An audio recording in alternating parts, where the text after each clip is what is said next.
Buenos días, hermanas y hermanos. Amén. Que Dios nos bendiga a todos. Amén.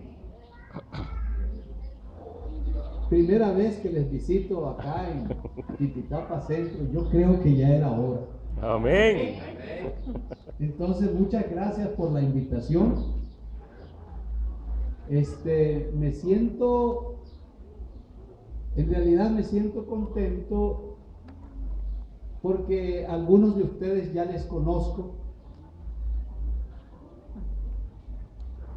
Les conozco de muchos años. Algunos les conocí casi niños. Y me encanta ver a Dorian dirigiendo los cantos con ese carisma tremendo. Gloria a Dios. Eran muchachos cuando los conocí. Aquí está otro, creo que me alegra verle, hermano Jonás. A ver. Erwin Antier. Bueno, me puedo hasta equivocar con los nombres. Pero hermanos, Dios les bendiga. Y como alguien me dijo, tengo solamente 45 minutos que se van a alargar mucho. Vamos a tener un tiempo, no una prédica, como dijo el hermano, dice que haga una prédica clase. Pues entonces vamos a hacer una prédica clase. ¿Qué vinieron a hacer ustedes acá? Bueno, vinieron a adorar al Señor. Amén. Y curiosamente, este es el primer o segundo domingo de este 2017. Es el primero. Primero. ¿Qué propone usted en su corazón? ¿Qué propone usted en su corazón para este año? Hermana y hermano, joven y no joven, hermanitas, ¿cuál es la proposición de su corazón? ¿Cuál es su meta? ¿En qué piensa contribuir para que esta congregación sea fuerte? Yo no voy a decir que crezca en número, porque muchas veces los números engañan. A veces hay mucha gente, pero son pocos los convertidos al Señor. Amén. Ahora, no estoy diciendo tampoco que nos contentemos con unos cuantos pocos, sino me estoy refiriendo a la necesidad de que haya un crecimiento integral, un crecimiento en todas las áreas de nuestra vida. Que así como crecemos en número, podamos crecer en otros aspectos que van a dar una figura a la iglesia de verdaderamente fuerte y poderosa. Por algo están aquí en Tipitapa. A veces se dan circunstancias para que las congregaciones comiencen, circunstancias que nosotros no entendemos, pero Dios las entiende y Dios las sabe, y entonces por algo están. Pues si por algo están acá, estamos llamados a hacer lo que debemos hacer de la mejor manera. Amén. Quiero invitarles a pensar en lo siguiente. Cuando Daniel, el profeta, estaba en el cautiverio y estaba haciendo la función casi de copero del rey, de servidor del rey, halló gran estima ante el rey,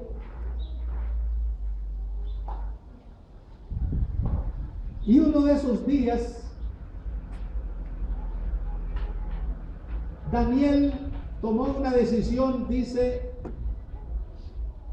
y propuso en su corazón no contaminarse con las viandas del rey. Daniel era bien atendido y bien tratado en la corte. Dice que era uno de los jóvenes más bellos que se movían allí al lado de sus compañeros. Pero él, en ese ir y venir de la corte, propuso no contaminarse con las viandas del rey.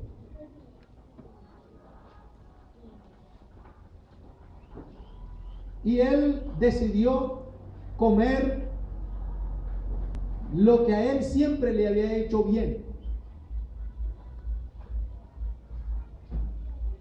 En esta vida hay que hacer proposiciones que realmente glorifiquen a Dios, aunque nos quiten el placer de algunas cosas de la carne. Necesitamos nosotros tomar decisiones. Y por eso es bueno que en esta ocasión usted y yo tomemos decisiones. ¿En qué vamos a contribuir a la iglesia en este 2017? Yo les invito, porque es la proposición de mi corazón desde hace algunos años, les invito a permitir que el Evangelio del Señor se encarne en nuestras vidas. Amén. Vean, el Evangelio no es filosofía, aunque para algunos parezca filosofía. El apóstol Pablo, cuando hablaba a los romanos, él les dijo que el Evangelio era poder y potencia de Dios para salvación. Al judío primeramente y también al griego. El Evangelio es poder y potencia de Dios. Pero quiero que escuche detenidamente esto. Cuando nosotros hablamos del Evangelio, no sencillamente estamos hablando de una palabra en papel. Hay personas que agarran este libro de papel, y lo usan como un amuleto, y lo ponen en sus casas, y lo abren en sus mesas, para que el libro haga algún milagro. Pero realmente el libro en sí no va a ser ningún milagro si está siempre en papel. Claro que hay mensajes allí maravillosos, pero si están en papel estarán siempre. Aquí lo importante es que el mensaje del Señor se encarne en nosotros, se encarne en usted, se encarne en él, se encarne en ella, es decir, que forme parte de nosotros en una forma intrínseca, de manera que este evangelio cobre vida y el mundo pueda observar y conocer del evangelio. La gente no va a entender el evangelio si solo lo leemos. La gente va a entender el evangelio cuando lo vivamos. Lamentablemente, en la iglesia del Señor, habemos muchos que leemos el evangelio, pero no lo vivimos. La mejor predicación no es gritar acerca del evangelio con la voz, sino gritar acerca del evangelio con nuestra propia vida. Amén. El evangelio es poder de Dios que transforma, que cambia, que nos hace nuevas criaturas, que destruye al viejo hombre para darle cabida al nuevo hombre, que destruye a la vieja mujer para darle cabida a la nueva mujer. Nosotros en la iglesia del Señor somos muy inteligentes, Yo siempre he dicho que si hay hombres y mujeres inteligentes, humanamente hablando, están en la iglesia de Cristo. Amén. Conocemos mucha Biblia, conocemos muchos versículos. Había un hermano que le encantaba recitar los versículos de la Biblia de memoria. Conocí en Salta, Argentina, conocí un hermano, no en Salta, sino en Rosario, Argentina, un hermano que era ciego. Y era algo admirable. El hombre se memorizó Primera y Segunda de Corintios de memoria. No necesitaba leer, bueno, era ciego, pero logró memorizarse Primera y Segunda a los Corintios de memoria. Es una maravilla. Hace años, cuando vino aquí uno de los primeros predicadores, había un hombre que se llamaba Harlan Overton. Con él tuvimos las primeras campañas aquí en Nicaragua. Y ese era otro hombre admirable. Era una Biblia andante. Recitaba los versículos de la Biblia de memoria. No necesitaba leer. Y esto es bueno. Es bueno. Memorizar. Cuando estudiamos la Biblia en los institutos bíblicos, yo no sé aquí en Nicaragua, pero entre las tareas hay que memorizar versículos de la Biblia. Y es bueno. Pero memorizar los versículos de la Biblia no te hacen poderoso si solamente memorizas. El asunto está en vivir el Evangelio, en tratar de incorporar todos los principios del Señor a nuestra propia vida, de tal manera que se hagan visibles al mundo. Si no, el mundo nunca va a ver el Evangelio. Va a oír palabra escrita acá, nada más, pero no lo va a poder percibir. Y la gente necesita ver el Evangelio.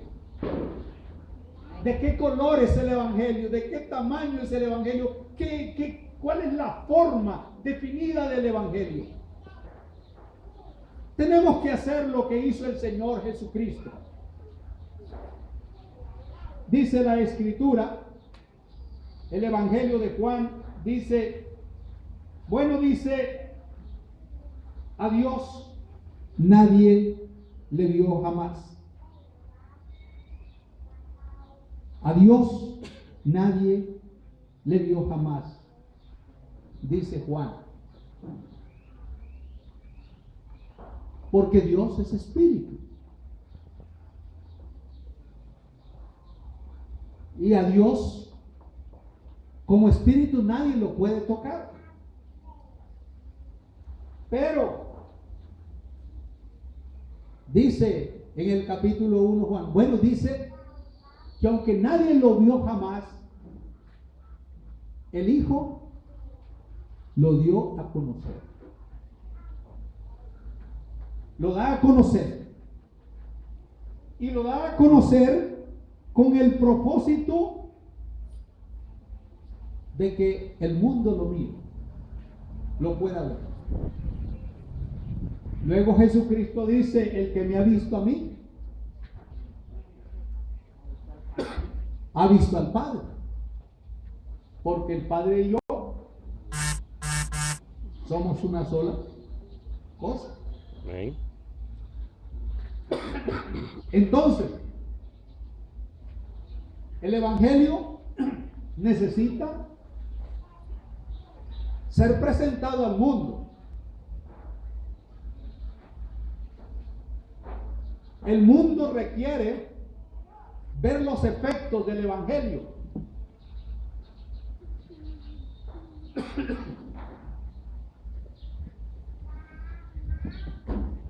Discúlpenme ustedes que me agarró una tos un poco rara.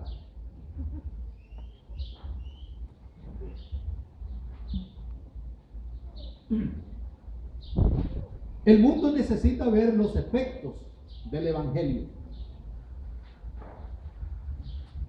Pero fíjense ustedes que muchas veces nosotros no queremos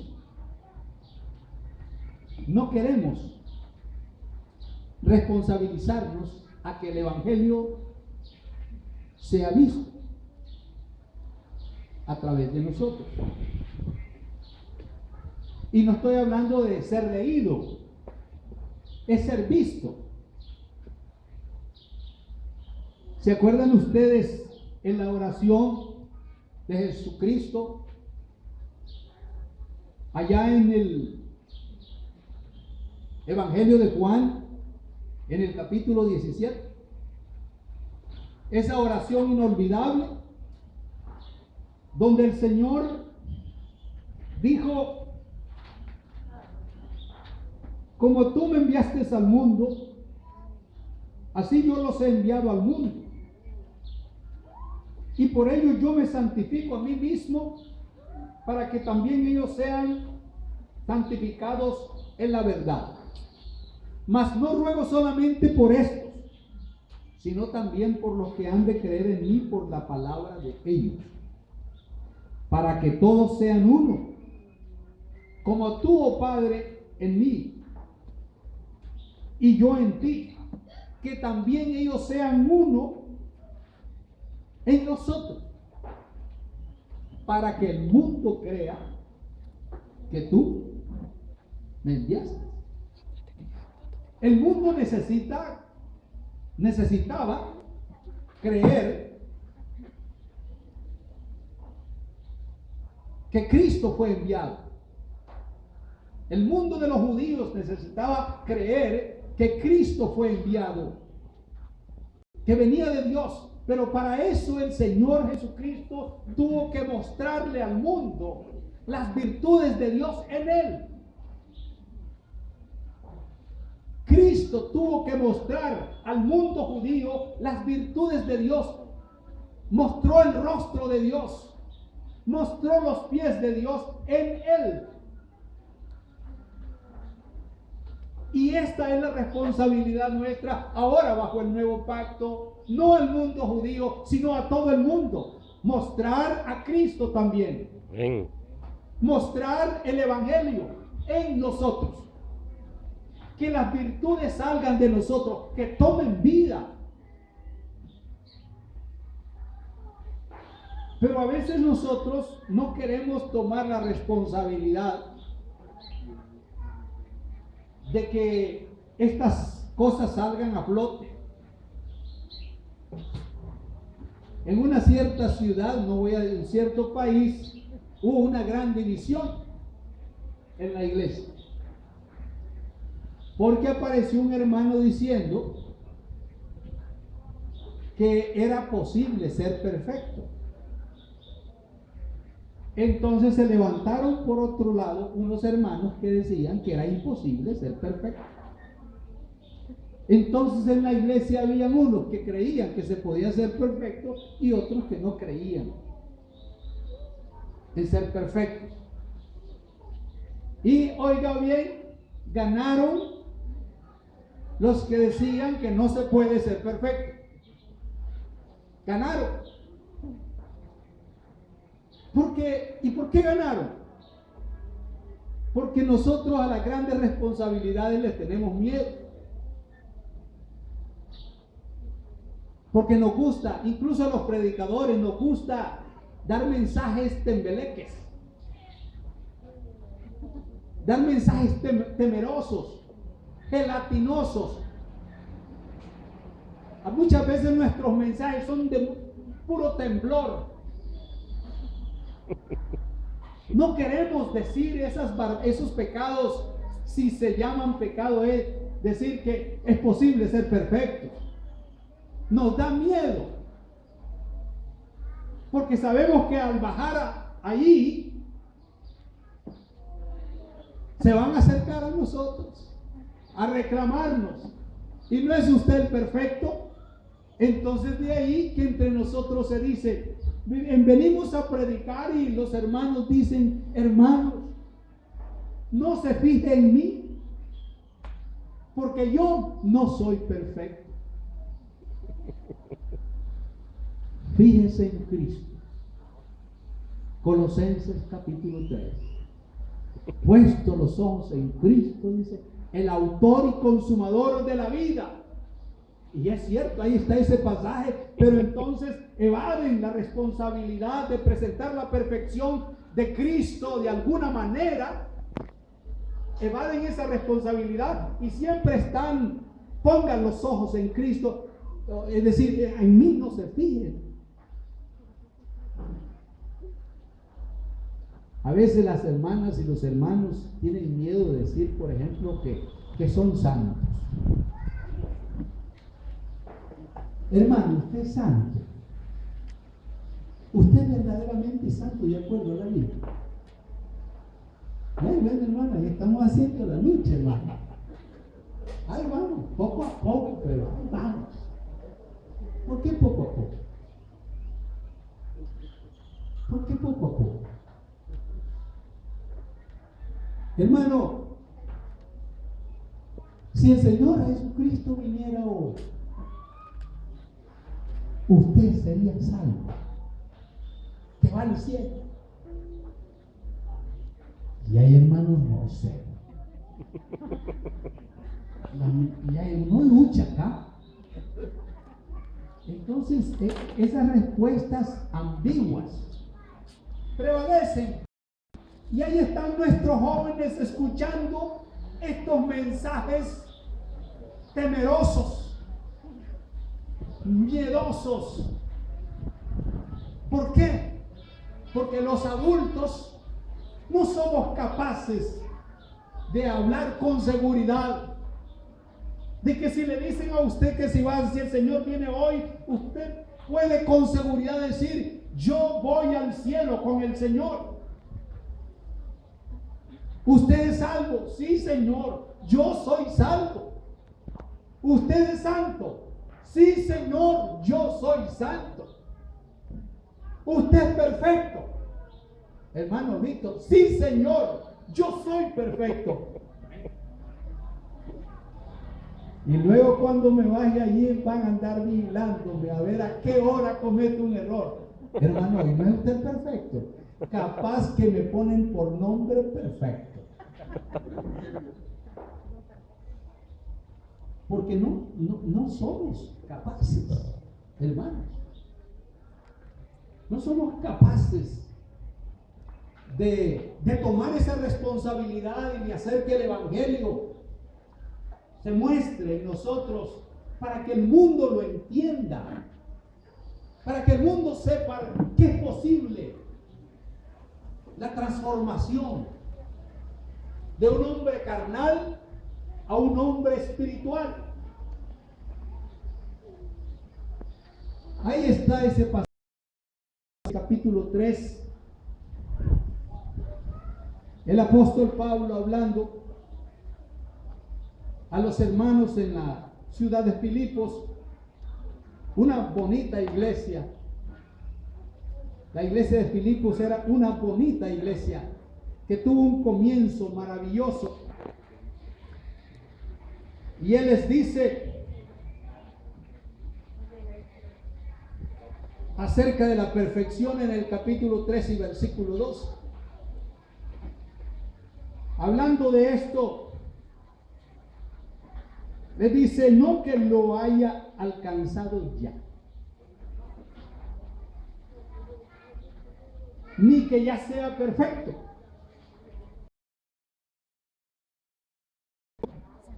por ver si logro hacer aquello para lo cual fui también asido por Cristo Jesús. Y algunos hermanos leen este pasaje para decir, ni Pablo lo alcanzó a ser perfecto. Pero ¿quién dice que el apóstol Pablo no alcanzó la perfección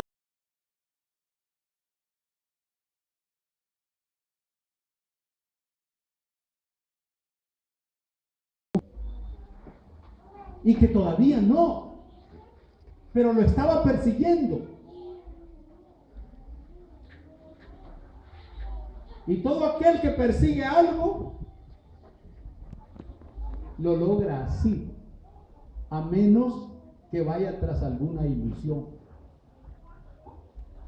Pero la perfección en Cristo relativa a nuestra humanidad es posible, hermano. ¿Cree usted eso? Amén. Yo no estoy hablando de una perfección relativa a Dios. No estoy hablando de una perfección relativa a Cristo. Estoy hablando de una perfección relativa a mi humanidad. A lo que yo mediante mi humanidad puedo hacer.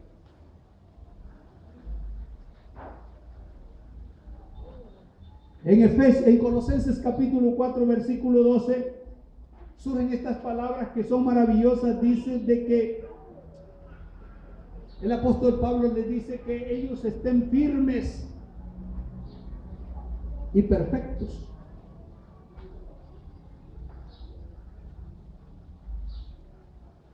¿Y perfectos como Dios? No, porque nadie puede alcanzar una perfección como la de Dios. ¿Perfectos como Cristo? No, pero perfectos relativo a nuestra propia naturaleza, sí. Sí se puede. Amén. Sí se puede. Y esto es lo que sucede en la medida que nosotros estamos en la lucha, en perseguir la perfección. Oiga usted bien, cuando vamos tras la perfección, somos perfectos. Porque en la medida de nuestra lucha tras la perfección, nos vamos deshaciendo de nuestras propias debilidades. Cuando el apóstol Pablo escribe a los romanos,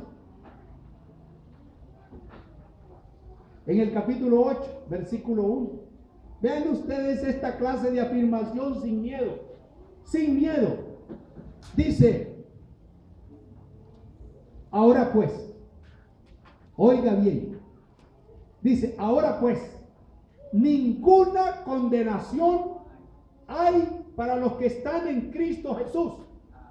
Los que no andan conforme a la carne, sino conforme al Espíritu. Y yo creo eso.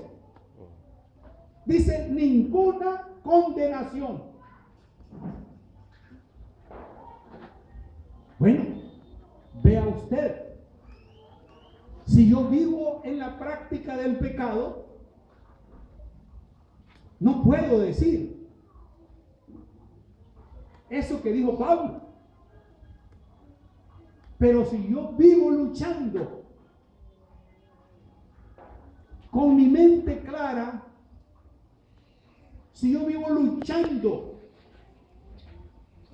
por desechar de mi vida todo lo carnal, puedo decir entonces lo que dijo el apóstol Pablo, que ninguna condenación hay para mí. Y les pregunto, ¿y quiénes son aquellos sobre los que no hay condenación?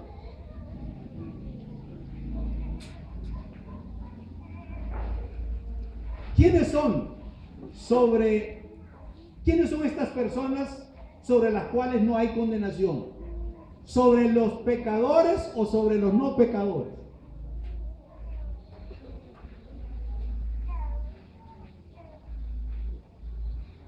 Sobre los no pecadores. No hay condenación sobre los no pecadores. Invito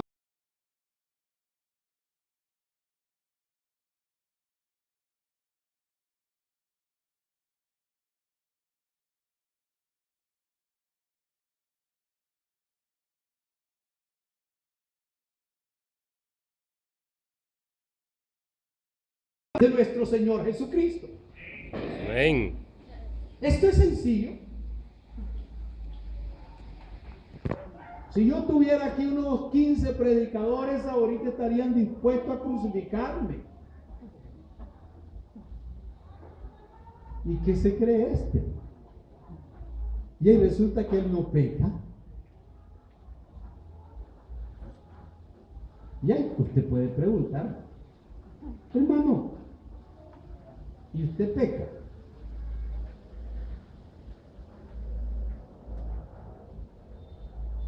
Y yo les respondo, yo no peco, hermano. ¡Qué herejía! Unos hermanos en una iglesia que dicen que no pecan. ¿Es posible esto? Sí, Señor. Es posible.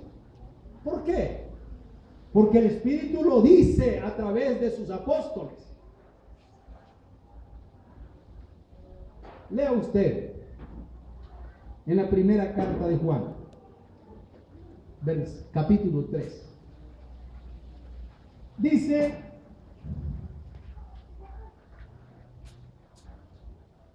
versículo 8 al 9. Son versículos preciosos. Dice, el que practica el pecado es del diablo.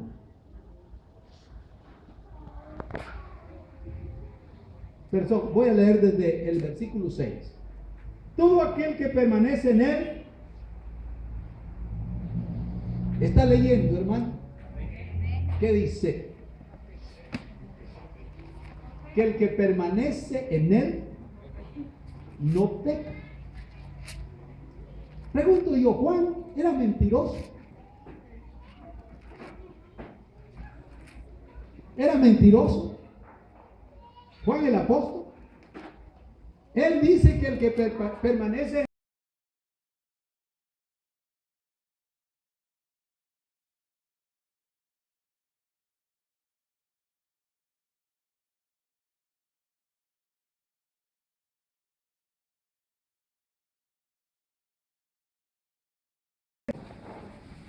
en vez de haber dicho 40 y tantos años.